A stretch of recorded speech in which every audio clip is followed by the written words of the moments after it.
लक्ष्य online classes में आपका स्वागत है। हम लोग जो इसके प्रीवियस वाले लेक्चर में वीडियो लेक्चर में डिस्कस कर रहे थे न्यूमेरिकल्स के बारे में, ठीक है। तो ये आपका नेक्स्ट न्यूमेरिकल होगा स्ट्रेस और स्ट्रेन पे। इसके बाद हम लोग नेक्स्ट टॉपिक पे पढ़ेंगे जिसका नाम आपको होगा आपका टेम्परेचर स्ट्रेस। और एक बात ध्यान से सुन लीजिए, इस न्यूमेरिकल के बाद एक न्यूमेरिकल और मैं कराऊंगा और उसके लास्ट में कुछ न्यूमेरिकल्स मैं आपको असाइनमेंट के तौर पे दूंगा, ठीक है। जो आपके इसी वीडियो के लास्ट पोर्शन में, लास्ट हिस्से में जब वीडियो ये ख़त्म हो जाएगा तो लास्ट में मैं अटैच कर दूंगा, उसके साथ वो न्यूमेरिकल्स आपका रहेगा। उस न्यूमेरिकल्स को आप अच्छे से कॉपी में नोट डाउन करके एज ए असाइनमेंट आप हमको मेरे पर्सनल नंबर पे व्हाट्सएप करेंगे। और जिस बच्चे ने मुझे व्हाट्सएप नहीं किया, ठीक है, तो फिर उसके लिए प्रॉब्लम क्रिएट हो जाएगा। फिर वो पढ़ाई में उनको प्रॉब्लम्स आने लगेगी, हो सकता है वो वीडियो ना देख पाएँ, अगला लेक्चर ना देख पाएँ। तो आपको मेरे पर्सनल नंबर पे जो ग्रुप में आपका अवेलेबल होगा, जो असाइनमेंट मैं दूंगा उसको आपको अच्छे से कंप्लीट करके विथ योर डिटेल, कॉलेज का नाम, अपना नाम, रोल नंबर, ये सारा चीज़ करने के बाद आप हमको मेरे पर्सनल व्हाट्सएप पे सेंड करेंगे साफ साफ बना के, ठीक है। तो 2 या 3 न्यूमेरिकल्स रहेगा, हम लोग देखेंगे, करेंगे। तो खैर वो आपको लास्ट में प्रोवाइड करा दिया जाएगा। ये आपका नेक्स्ट प्रॉब्लम है, ठीक है। जो देख लीजिएगा आप लोग प्रॉब्लम नंबर कितना है, मैंने यहाँ पे क्वेश्चन करके लिख दिया है। ये थोड़ा सा बड़ा प्रॉब्लम है, इसको अच्छे से समझेंगे। ये कम्प्लीटली जो प्रॉब्लम है आपका, ये आपका लैब रिलेटेड है। मतलब कि जब आप एक्सपेरिमेंट करते हैं तो एक्सपेरिमेंट के दौरान ये कुछ ऑब्जर्वेशन लिया गया है, तो उस ऑब्जर्वेशन के बाद कुछ फाइंड आउट करने हैं आपको। तो देखिए कहता क्या है कि मैं यहाँ पे प्रॉब्लम को पढ़ रहा हूँ अच्छे से। पहले इसको प्रॉब्लम को आप अच्छे से कॉपी में नोट डाउन करेंगे साफ साफ। ये कहता है कि स्पेसिमेन ऑफ स्टील। स्पेसिमेन कहने का मतलब वो होता है, वो चीज़ होता है कि बाबू कि जिस चीज़ का इस्तेमाल, मेटल का रॉड का या आयरन का रॉड का इस्तेमाल हम लोग, अगर स्पेसिमेन का सीधा सा मतलब होता है कि जिस चीज़ का इस्तेमाल हम लोग लैब करते समय, एक्सपेरिमेंट करते समय उसका इस्तेमाल करें और उसी पे टेस्ट हो मशीन के द्वारा, है ना। जैसे मान लीजिए कि ये रॉड है, रॉड का टेस्ट, इसका टेस्ट हम लोग करेंगे कि इसमें कितना स्ट्रेस डेवलप हो रहा है, कितना स्ट्रेन डेवलप हो रहा है, स्ट्रेस डेवलप होने के बाद, लोड लगने के बाद इसमें कितना इलॉन्गेशंस आ रहा है, तो वो सारा चीज़। तो ये क्या हो गया, एज ए स्पेसिमेन हो गया। और इसको हम लोग यूनिवर्सल टेस्टिंग मशीन में इसको क्या कर देंगे, टेस्ट करेंगे, टेंसाइल टेस्ट, कंप्रेसिव टेस्ट। तो बेसिकली यूनिवर्सल टेस्टिंग मशीन में इसका टेंसाइल टेस्ट ही किया जाता है, ठीक है। तो ये देखा जाता है कि इसमें कितना लोड लगने के बाद क्या लोड है, कितना मैक्सिमम से मैक्सिमम लोड को ये बियर अप कर लेगा और कितना लोड पे ये फ्रैक्चर हो जाएगा, कितना स्ट्रेस डेवलप करेगा। तो जो लोड निकल जाएगा, एरिया निकल जाएगा, तो सारी चीज़ों को मेजर करके हम लोग आराम से स्ट्रेस की भी वैल्यू को फाइंड आउट कर सकते हैं। जो मैक्सिमम स्ट्रेस आएगा, अलग अलग स्ट्रेस अलग अलग पॉइंट पे आएगा। एक ऐसा मैक्सिमम स्ट्रेस आएगा जिस पे लोड आएगा जिस पे टूटेगा, एक ऐसा लोड आएगा जिस पे इलोंगेट करना शुरू करेगा, इसमें डिफॉर्मेशन आना शुरू करेगा, एक ऐसा लोड होगा जिस पे इस पर किसी तरह का कोई प्रभाव नहीं पड़ेगा, एज यूजुअल पड़ा हुआ रहेगा, है ना, किसी तरह का कोई डिफॉर्मेशन नहीं आएगा, अप टू इलास्टिक लिमिट तक का लोड। तो अलग अलग कैटेगरी ऑफ लोडेड आ जाता है, सेफ लोड हो जाता है, प्रूफ लोड हो जाता है, इलास्टिक लोड हो जाता है, डिफरेंट टाइप्स ऑफ लोड है। तो खैर ये सारा चीज़ मैंने आपको बताया है। वैसा ही कुछ आपका ये एक्सपेरिमेंट्स रिलेटेड प्रॉब्लम है। तो प्रॉब्लम को थोड़ा अच्छे से पढ़ेंगे और एक चीज़ ना बार बार समझ में आए तो उसको बार बार आप पढ़िए, ठीक है। कारण कि जो वर्ड है, मीनिंग्स है, वो आपको फंसाता है, इधर उधर कर देगा। चलो देखो, तो अच्छे से आप लोग पढ़ेंगे इस चीज़ को। देखिए कहता क्या कि स्पेसिमेन ऑफ स्टील, स्टील का एक स्पेसिमेन है जिसका डाया जो है, ठीक है। स्टार्टिंग में जब इसको मेजर किया गया तो मैं यहाँ पे जो है पढ़ के लिख देता हूँ पूरा का पूरा डिटेल, जो कैसे कैसे क्या क्या ऑब्जर्व किया गया।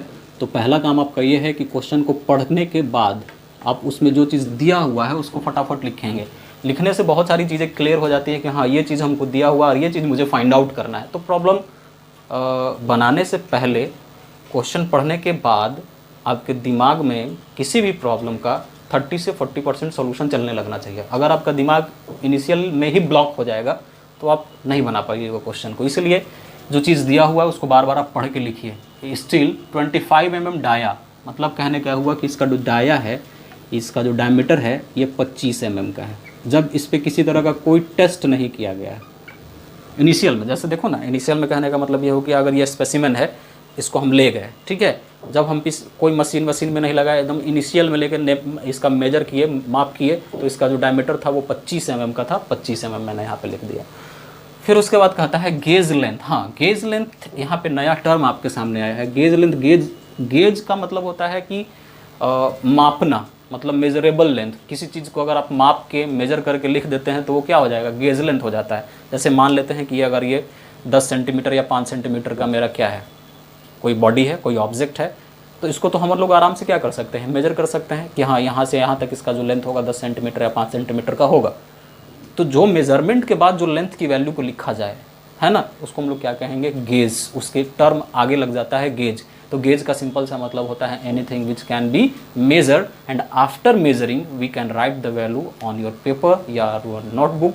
तो उस तरह के वैल्यू को, उस तरह के पाए गए वैल्यू को हम लोग क्या बोलेंगे, गेज बोलेंगे। गेज का मतलब होता है सिंपली क्या, आपका मेजरमेंट। तो यहाँ पे गेज लेंथ कहने का मतलब आपका जो लेंथ है, इनिशियल में जो लेंथ है वो आपका है 200 mm का। बात को अच्छे से समझ के लिखेंगे 200 mm का। उसके बाद आगे बढ़ते हैं, इज टेस्टेड टू डिस्ट्रक्शन। इस पर डिस्ट्रक्शन का टेस्ट किया जाता है, मतलब कि क्या, इसको ऐसा टेस्ट किया जाता है कि ये तोड़ दिया जाए, है ना। डिस्ट्रक्शन का मतलब क्या, विनाश कर दिया जाए। मतलब इस पे डिस्ट्रक्शन टेस्ट कहने का मतलब ये होगा कि इस पे कितना लोड हम दे दें, है ना। क्या लोड का वैल्यू आएगा कि लोड पे पूरा का पूरा ये क्या हो जाएगा, टूट के बाहर निकल जाएगा। तो लोड का वैल्यू आपको दिया हुआ होगा क्वेश्चन में। डिस्ट्रक्शन टेस्ट किया गया मतलब इसको तोड़ने वाला टेस्ट किया गया। It is an extension of 0.16 mm under a load of 80 kilo Newton. ध्यान से सुनना बात को। कहता क्या है कि जब इस पे डिस्ट्रक्शन टेस्ट किया गया तो जो इस पे लोड है 80 किलो न्यूटन का, जब इस पे लोड लगा तो इसमें एक्सटेंशन कितना आ गया, 0.16 mm आ गया। ठीक है। जैसे ये मान लीजिए कि कोई ये ऑब्जेक्ट है, ये ऑब्जेक्ट को हम कुछ इस तरीके से कंसीडर करते हैं। इस पे मैंने टेंसाइल टेस्ट किया, डिस्ट्रक्शन टेस्ट, है ना। जब इस पे P का वैल्यू 80 किलो न्यूटन लगाए, इनिशियल में इसका लेंथ कितना था, 200 था, 200 mm, है ना, 200 mm। तो जैसे इस पे ये टेस्ट किया गया, 80 किलो न्यूटन का लोड लगाया गया, तो इसमें जो एक्सटेंशन आ गया वो इतना एक्सटेंड करके आया यहाँ से। तो कितना आ गया, ये डेल्टा एल का वैल्यू आपका 0.16 mm का आ गया। ठीक है। तो यहाँ पे P का जो वैल्यू है अंडर इलास्टिक, ये अंडर इलास्टिक लोड है, तो ये P का जो वैल्यू है, ये P का वैल्यू आपका 80 किलो न्यूटन का है। ठीक है। और इस P पे आपको डेल्टा एल का वैल्यू कितना मिल रहा है, ये डेल्टा एल का वैल्यू मिल रहा है आपका 0.16 mm। ठीक है। And load at elastic limit, elastic limit पे आपका लोड कितना है, मतलब कि जब ये इलास्टिक लिमिट तक ले जाए, इलास्टिक लिमिट तक ले जाए और फिर उस लोड को आप हटा दी तो फिर अपने ओरिजिनल पोजीशन में उसको अचीव कर ले, तो इलास्टिक लिमिट तक का आपका लोड कितना है, 160 किलो न्यूटन है। तो यहाँ पे हम लिख देते हैं P इलास्टिक लिखने से क्लियर हो जाएगा। P इलास्टिक का वैल्यू आपका कितना है, 160 किलो न्यूटन का है। चलिए आगे बढ़ते हैं। द मैक्सिमम लोड, मतलब कि इस पे मैक्सिमम से मैक्सिमम लोड हम लोग कितना लगा सकते हैं, तो P मैक्स का जो वैल्यू है, तो मैक्सिमम लोड कितना है, ये आपका, ये है आपका 180 किलो न्यूटन का। क्वेश्चन को फिर से समझिए। कहता है कि जब इसको मेजर किया गया तो इसका 25 mm का डाया है, ये डाया आपका 25 mm का है, लेंथ कितना है, 200 mm का है। जब लोड है, लोड ये लोड 80 किलो न्यूटन का कितना एक्सटेंशन प्रोड्यूस कर रहा है, 0.16 mm। ये इस लोड पे एक्सटेंशन प्रोड्यूस होना शुरू हो जा रहा है। ठीक है। इसमें मैक्स इलास्टिक लिमिट तक का लोड, इलास्टिक लिमिट तक का लोड कहने का मतलब ये हुआ कि अगर आप इस मटेरियल पे लोड लगा रहे हैं और ये फिर आप 160 किलो न्यूटन लोड को हटा दीजिएगा तो फिर अपने ओरिजिनल पोजीशन में आ जाएगा, है ना। कहने का मतलब यह हुआ कि इसमें डिफॉर्मेशंस नहीं आएगा, बहुत माइनर डिफॉर्मेशन आएगा, मतलब परमानेंट डिफॉर्मेशन नहीं आएगा, है ना। तो ये P इलास्टिक कहने का मतलब आपका 160 किलो न्यूटन का। और मैक्सिमम आप कितना इस पर लोड लगा सकते हैं, जब मैक्सिमम से मैक्सिमम लोड का वैल्यू आप 180 किलो न्यूटन का लगा सकते हैं। ठीक है। तो the total extension at fracture, जब फ्रैक्चर हो गया तो टोटल एक्सटेंशन का वैल्यू जब टूटने के बाद, ये आपका ये डेल्टा, यहाँ पे हम F लिख देते हैं। टूटने के बाद जब कोई भी मटेरियल, जैसे इसको देखो ये टूट जाएगा तो इसमें टोटल एक्सटेंशन कुछ आएगा ना। जैसे टूटेगा तो क्या आ जाएगा, ये कुछ इस तरीके से मैंने आपको बताया है ना, कुछ इस तरीके से, मतलब इसका क्या हो जाएगा, टोटल लेंथ बढ़ जाएगा, इंक्रीज कर जाएगा। तो टूटने के बाद टोटल एक्सटेंशन आपका कितना आ जाता है, 56 mm का आ जाता है आफ्टर फ्रैक्चर। और जब ये टूटा तो जाहिर सी बात है कि जहाँ पे नेक डेवलप होगा उस नेकिंग पॉइंट से ही टूटेगा। तो डी नेक, मतलब कहने का मतलब डायमीटर एक नेक, जो नेक डेवलप होगा उस नेक पे आपका डायमीटर पहले वाले डायमीटर से क्या हो जाएगा, घट जाएगा।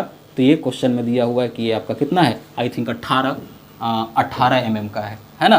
तो ये आपको ऑब्जर्व किया गया आफ्टर टेस्टिंग किया गया मटेरियल का, तो टेस्ट के बाद ये पूरा का पूरा डेटा आपका ऑब्जर्व किया गया। तो निकालना क्या है, the stress eight elastic limit. तो हाँ, जब आपको स्ट्रेस एट इलास्टिक लिमिट निकालना है तो वहाँ पे जो हम लोड का इस्तेमाल करेंगे, लोड का इम्प्लीमेंट करेंगे दोस्त, वो इलास्टिक लिमिट का लोड का इम्प्लीमेंट करेंगे। ठीक है। दूसरा आपको निकालना है यंग्स मॉडुलस। तो Young's modulus under elastic limit तक का निकालना है, under elastic load.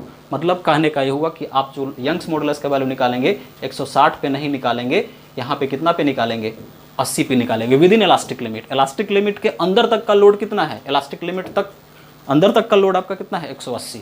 Elastic limit के पहले, इलास्टिक लिमिट तक का बाद का लोड आपका कितना है, 160। तो इस पे आपको नहीं निकालना है। ठीक है, आप यंग्स मॉडुलस हमेशा इस पे निकालेंगे।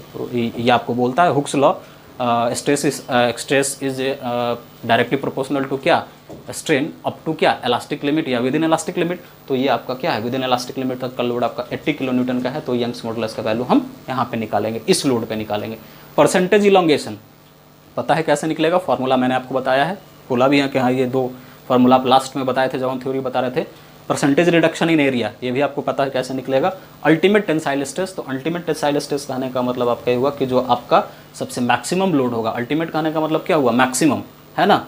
तो अल्टीमेट टेंसाइल स्ट्रेस कहने का मतलब हुआ कि आपको 180 किलो न्यूटन लोड पे स्ट्रेस का वैल्यू कितना होगा, तो उस समय हम इस चीज़ को फाइंड आउट करेंगे। तो अब हम एक एक करके यहाँ से पूरा का पूरा आपको चीज़ को फाइंड आउट करते हैं, है ना। तो देखते हैं कि क्या क्या कैसे कैसे फाइंड आउट होगा। ये थोड़ा अच्छा क्वेश्चन है, ये आपका लैब से रिलेटेड क्वेश्चन है, तो इस चीज़ को एक क्वेश्चन आप अच्छे से समझ जाइएगा, बाकी सब आपसे बनने लगेगा। और बाकी तो मैंने आपको बहुत सारा न्यूमेरिकल्स कराया भी है ना। तो देखिए क्वेश्चन को यहाँ से सॉल्व करते हैं। देखा जाए, पहला है क्या, stress with in elastic limit. तो हम लोग यहाँ से निकालेंगे, पहले हम एरिया निकाल लेते हैं। तो ये हो जाएगा π/4 d² इनिशियल एरिया। तो ए का वैल्यू π/4 इंटू डी का वैल्यू है 25 का स्क्वायर मारेंगे और ये निकल के आएगा आपका 490.949 mm²। जब ये निकल जाएगा तो हम यहाँ से स्ट्रेस निकालेंगे और स्ट्रेस बराबर क्या हो जाएगा, load by area, cross section area. और लोड का वैल्यू आपका कितना है, लोड का वैल्यू इलास्टिक लिमिट पे निकालना है, तो 180 गुना 10⁻³ बाई, चेंज कर दिए किलो न्यूटन को न्यूटन में चेंज कर दिए, 490 गुना 494। तो ये स्ट्रेस का वैल्यू आपको निकल के आ जाएगा। स्ट्रेस आप निकाल के देखेंगे, ये आएगा 325.49949 न्यूटन पर mm²। ये आपका फर्स्ट आ गया, इसको मैं फर्स्ट दे देता हूँ। दूसरा ये, दूसरा आपको क्या बोलता है, यंग्स मॉडुलस निकालना है। तो यहाँ पे निकालेंगे E एट द रेट, इस पे P बराबर 80 किलो न्यूटन पे निकालेंगे, है ना। तो आपको पता है डेल्टा L बराबर P इंटू L/A/E होता है ना। तो यहाँ से हम लोग E का वैल्यू निकालेंगे और E का value P into A into delta L हो जाएगा। तो P का वैल्यू 80, L टोटल लेंथ आपका कितना है, 200। एरिया कौन सा वाला रखेंगे, 490। डेल्टा एल आपका कौन सा होगा, ये तो फाइनल एक्सटेंशन है टूटने के बाद, है ना। तो हम लोड कहाँ से ले रहे हैं, टूटने के पहले वाला, तो ये हो जाएगा 0.16, है ना। तो यहाँ से आप डेल्टा एल का वैल्यू निकालेंगे, ई का वैल्यू निकालेंगे। तो ई का वैल्यू, थोड़ा सा बोर्ड मेरा छोटा है इसलिए इधर उधर मैं लिख रहा हूँ, 203718 न्यूटन पर mm²। ये दूसरा निकल गया आपका, ठीक है। इसको आप अच्छे से नोट करेंगे। अब देखिए उसके बाद क्या कहता है आपका, परसेंटेज इलोंगेशन। तो तीसरा में आ जाते हैं। तीसरा मैं आपको यहाँ पे कैलकुलेट कर देता हूँ। तीसरा में आइए, परसेंटेज इलोंगेशन। तो ये हो जाएगा इसका फॉर्मूला क्या, length at fracture, extension at fracture by total length total initial length में फाइनल लेंथ माने थे, इनिशियल लेंथ करके बाई 100 करके बताए थे, या इलोंगेशन का निकालने के लिए उसको याद रखिएगा, या इसको हम लोग ऐसे भी लिख सकते हैं, total length at fracture by total length गुना 100। तो ये है आई थिंक आपका 56 और ये है आई थिंक आपका 200, ये है आपका 100, ये कट गया, ठीक है। तो ये आ जाएगा आपका 28, है ना। परसेंटेज इलोंगेशन, परसेंटेज नहीं देखेंगे देंगे, यहाँ पे मैंने ऑलरेडी परसेंटेज में लिखा है, इसलिए यहाँ पे ये इतना हो जाएगा। चलो उसके बाद है आपका परसेंटेज रिडक्शन इन एरिया। तो परसेंटेज रिडक्शन इन एरिया कैसे निकालेंगे, तो देखते हैं।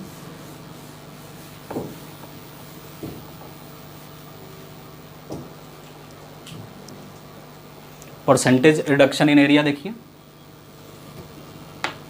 चौथा लिख देते हैं, रिडक्शन इन एरिया। ये हो जाएगा इनिशियल एरिया, बड़ा वाला एरिया ज़्यादा होगा, minus final area by initial area, होगा ना। ये पाई बाई 4 डी स्क्वायर, मतलब क्या, ये वाला pi by 4 D F fracture वाला बाई पाई बाई 4 ये, तो ये हो जाएगा पाई बाई 4 डी 1 25 का square pi by 4 D F 18 का स्क्वायर पाई बाई 4 25 का स्क्वायर। यहाँ से आप निकालिएगा तो निकल के कुछ वैल्यू आएगा और ये आएगा 48.16।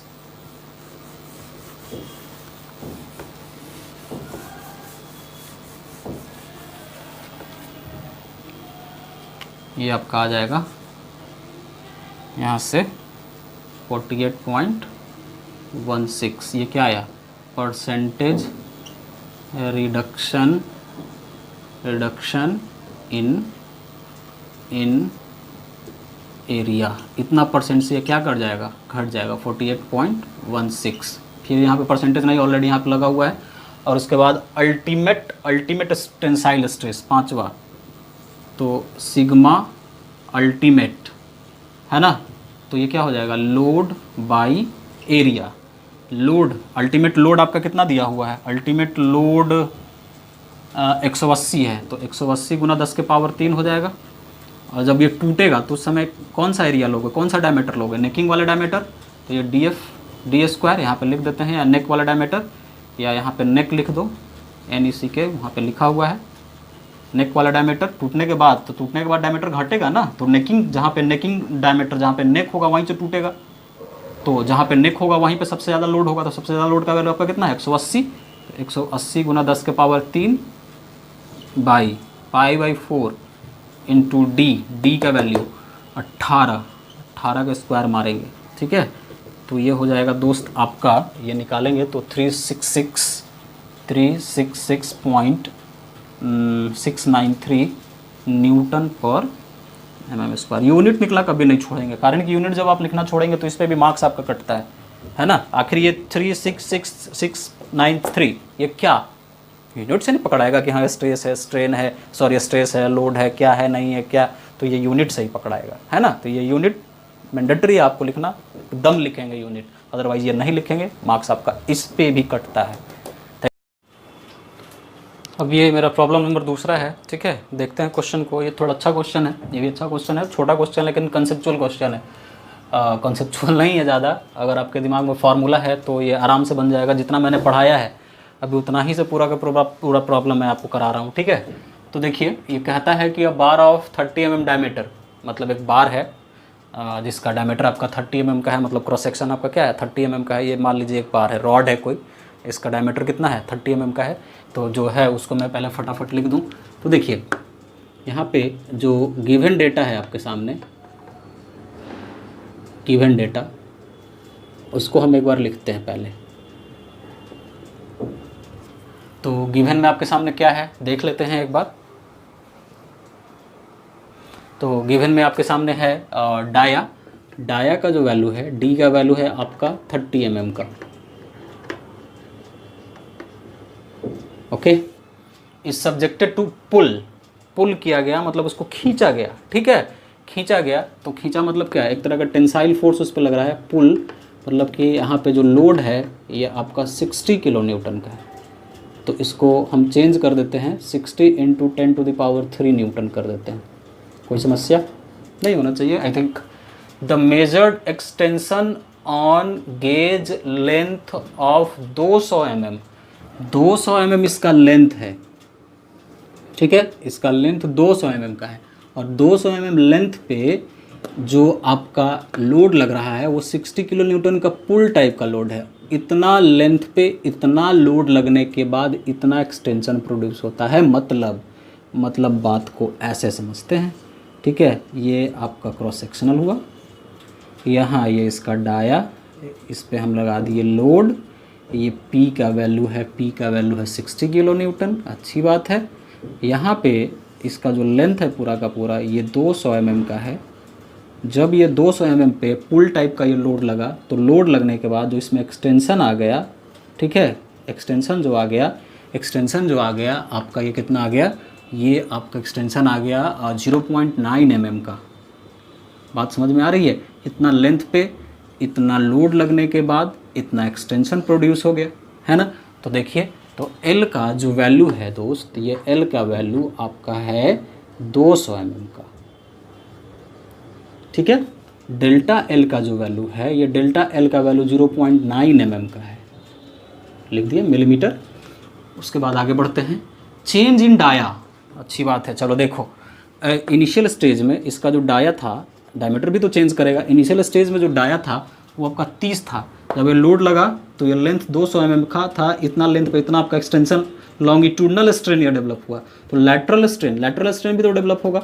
तो इसका जो डायमीटर था, डायमीटर घट गया, डिक्रीज कर गया। तो डायमीटर में कितना चेंजेज आया, तो डायमीटर में जो चेंजेज आया डेल्टा डी, जो बताया है कि कैसे चेंज होता है, ऑलरेडी ये पॉइसन्स रेशियो या ये सारी चीज़ों में मैंने आपको डिस्कस किया है ना। तो डेल्टा डी का चेंज इन डायमीटर का वैल्यू आपका 0.0039 mm।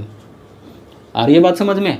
देखो, जब ये था तो टेंसाइल स्ट्रेस लगाए थे, तो टेंसाइल स्ट्रेस में बताए थे ना कि टेंसाइल स्ट्रेस में जो लेंथ होता है वो घट जाता है, और जो डाया होता है वो डाया जो बढ़ जाता है, और जो डाया जो होता है वो क्या हो जाता है, घट जाता है। मतलब कह लेंगे क्या कि लीनियर स्ट्रेन आपका बढ़ेगा और लैटरल स्ट्रेन आपका क्या होगा, घटेगा। ये ऑलरेडी आपको डिस्कस किया, और टेंसाइल और कंप्रेसिव टाइप का लोड हम जहाँ वहाँ पे बता रहे थे। तो आपको निकालना क्या है, कैलकुलेट पॉइसन्स रेशियो, म्यू का वैल्यू निकालना है। म्यू बराबर what, lateral strain bye linear strain, और आपको निकालना है दूसरा क्या निकालना है, यंग्स मॉडुलस। तो यंग्स मॉडुलस व्हाट, तो ये 1 और ये 2। अच्छा क्वेश्चन है, ऐसा क्वेश्चन आपके एग्जामिनेशन में पूछता है। ठीक है, तो चलिए देखते हैं, सॉल्यूशन देखते हैं दोस्त। तो यहाँ से पहले हम लोग क्या कर लेते हैं कि डेल्टा एल का वैल्यू निकाल लेते हैं। तो डेल्टा एल बराबर स्ट्रेन निकाल लेते हैं पहले, स्ट्रेन, लीनियर स्ट्रेन, उसको एप्सिलॉन एल से लिखते हैं या ई एल से लिखते हैं, या एप्सिलॉन एल भी आप लिख सकते हैं। ठीक है, तो चलो कंफ्यूज नहीं हो, ये हम एप्सिलॉन एल ही इसको लिखते हैं, है ना। तो ये कितना हो जाएगा, चेंज इन लेंथ बटा ओरिजिनल लेंथ। तो चेंज इन लेंथ आपका कितना है, चेंज इन लेंथ आपका 0.9 है। ओरिजिनल लेंथ आपका कितना है, ओरिजिनल लेंथ है आपका 200। तो ये लीनियर स्ट्रेन निकल के आएगा, तो ये निकल के आएगा 4.5 × 10⁻⁻4, 4.5 × 10⁻⁻4। ठीक है, उसके बाद हम लोग निकालेंगे लैटरल स्ट्रेन। तो change in diameter by original diameter होगा ना। तो चेंज इन डायमीटर का वैल्यू कितना, चेंज इन डायमीटर का वैल्यू आपका 0.0039 by original diameter. Original diameter कितना है, ओरिजिनल डायमीटर है आपका 30। ठीक है, तो यहाँ से निकाल लेंगे एप्सिलॉन डी। तो ये निकल के आएगा 1.3 × 10⁻⁻4। तो ये लीनियर स्ट्रेन निकल गया, ये लैटरल स्ट्रेन निकल गया। तो पॉइसन्स रेशियो निकाल लेंगे ना। पॉइसन्स रेशियो बराबर क्या होता है, म्यू, या इसी को हम लिखते हैं 1/m, या इसी के बराबर होता है आपका लैटरल स्ट्रेन बटा लीनियर स्ट्रेन। लैटरल को डी से लिखे हैं, डायमीटर के साइड में है, तो लेटरल 1.3 इंटू 10⁻⁻4, और ये लीनियर है आपका 4.5 इंटू 10⁻⁻4, कैंसल्ड। म्यू का वैल्यू आपका 0.28। बोला था ये म्यू का वैल्यू हमेशा आपका क्या आएगा, 1 से कम आएगा। अगर 1 से ज़्यादा आ रहा है तो कहीं ना कहीं प्रॉब्लम में आप मिस्टेक कर रहे हैं, इसलिए देख लीजिएगा, ये हमेशा म्यू का वैल्यू 1 से कम आ जाएगा। दूसरा आपको निकालना है यंग्स मॉडुलस। तो यंग्स मॉडुलस डेल्टा एल बराबर क्या होता है, डेल्टा एल बराबर एज वी नो दैट, यहाँ लिखेंगे as we know that delta L बराबर, रिलेशन आपको पता है, डेल्टा एल बराबर P into L by A into E, है ना। यंग्स मॉडुलस आपको निकालना है बाबू, तो P into L by A into क्या हो जाएगा, डेल्टा एल। P का वैल्यू, तो P का वैल्यू है 60 इंटू 10⁻3, L का वैल्यू 200, एरिया π/4 इंटू d², D का वैल्यू 30 और इंटू डेल्टा एल का वैल्यू 0.9। इसको आप कैलकुलेटर से कैलकुलेट करके देखेंगे, निकाल के देखेंगे, ये 188.62 इंटू 10⁻3, यूनिट लिखना नहीं छोड़ेंगे, न्यूटन पर mm²। ठीक है, और भी प्रॉब्लम आप लोग बनाइए। अब हम लोग जिसके बाद नया टॉपिक पढ़ेंगे वो होगा आपका टेम्परेचर स्ट्रेन। ठीक है, तो इसके बाद हम लोग देखेंगे, और जितना मैक्सिमम से मैक्सिमम प्रॉब्लम हो सके आप प्रीवियस सेमेस्टर में पूछे गए क्वेश्चंस का कलेक्शन कीजिए, उससे रिलेटेड बनाइए, ऑब्जेक्टिव बनाइए। अब आपसे क्वेश्चंस बनने शुरू हो जाएंगे जितना मैंने आपको पढ़ाया है, तो बी सीरियस, थोड़ा सीरियस होकर पढ़ाई कीजिए। Thank you.